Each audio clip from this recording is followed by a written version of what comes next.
This is Florence Knoll. She was an American furniture and office designer, but more importantly, she was known for making really nice modern offices and bringing modernism into American offices. She designed chairs, really cool chairs, experimental chairs, sofas, benches, tables, desks, and so much more. Born in 1917 and died in 2019, this will be the life of Florence Knoll. Knoll's life started off pretty rough. As a matter of fact, she wasn't even called Florence Knoll, she was Florence Shust. Unfortunately, she became an orphan at age 12 after her mum died. Fortunately, her guardian took her on a tour of boarding schools, one of them being Kingswood School, which was designed by Elil Saarinen. Backstory: he was a very important architect. He was also the headmaster of a different school, Cranbrook Academy of Art, which we will see later.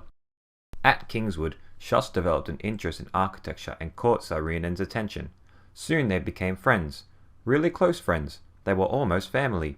When Shust finished Kingswood, she enrolled for Cranbrook and got in.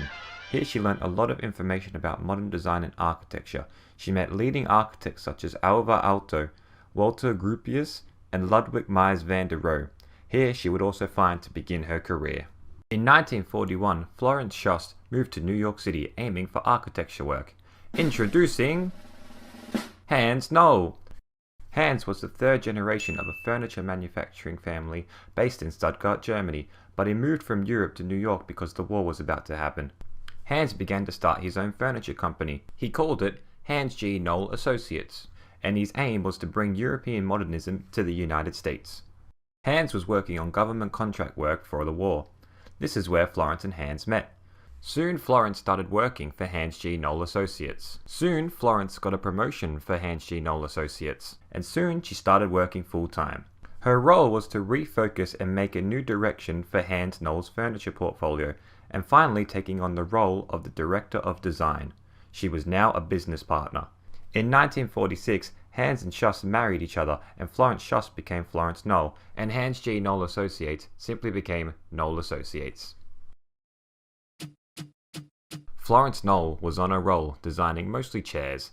A lot of her work was inspired by architects she met at Cranbrook. Knoll Associates was doing good too. By 1945 they became an international powerhouse due to World War II finishing and a high demand for modernism being created. This pushed Florence Knoll to create the Knoll Planning Unit, the next chapter in her life. The Knoll Planning Unit was an interior design service whose role was to change American offices and create modern aesthetics for them. This played a key role in defining a new area of interior design.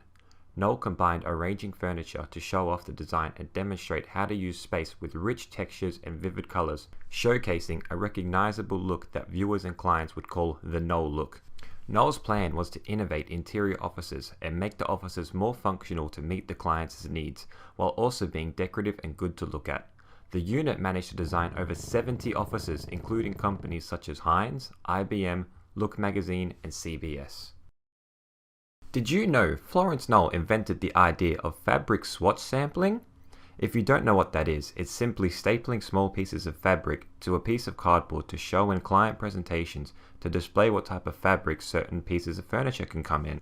It's 1947 now, and Knoll is about to pioneer the concept of integrating fabrics for modern interiors. It became apparent to me that suitable textiles were not available for our furniture and interiors, Knoll wrote. With this in mind, Knoll took fabrics from men's suits and put them on her furniture.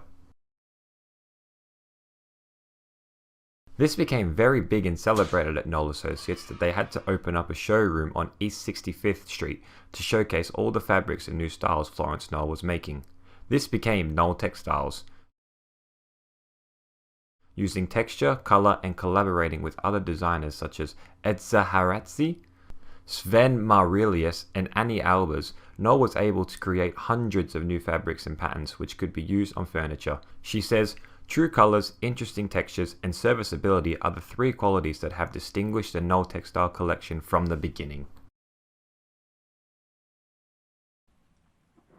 Unfortunately, disaster struck for Florence Knoll in 1955 after Hans Knoll died in a car accident, leaving Florence Knoll the sole owner of Knoll Associates. Knoll now oversaw all design-related aspects for the company, including marketing, this is where Knoll Textiles really shined, as well as running the Knoll Planning Unit. She did this for 10 years until retiring in 1965. In that year, she did one final planning project, which would be designing the CBS building. Florence Knoll's final work was done for Frank Stanton, the president of Columbia Broadcasting Services, aka CBS. The building itself was designed and completed by Eero Saarinen, this guy's son, but he unfortunately died as well, so Florence Knoll stepped in and designed the interior. The building was known as the Black Rock, and Saarinen imagined it as a dark building. Going off Saarinen's work of a dark and dense building, Knoll decided to do the whole opposite and added bright colors on the wall and placed furniture in the best correct positioning to create space in the offices and make them open and functional.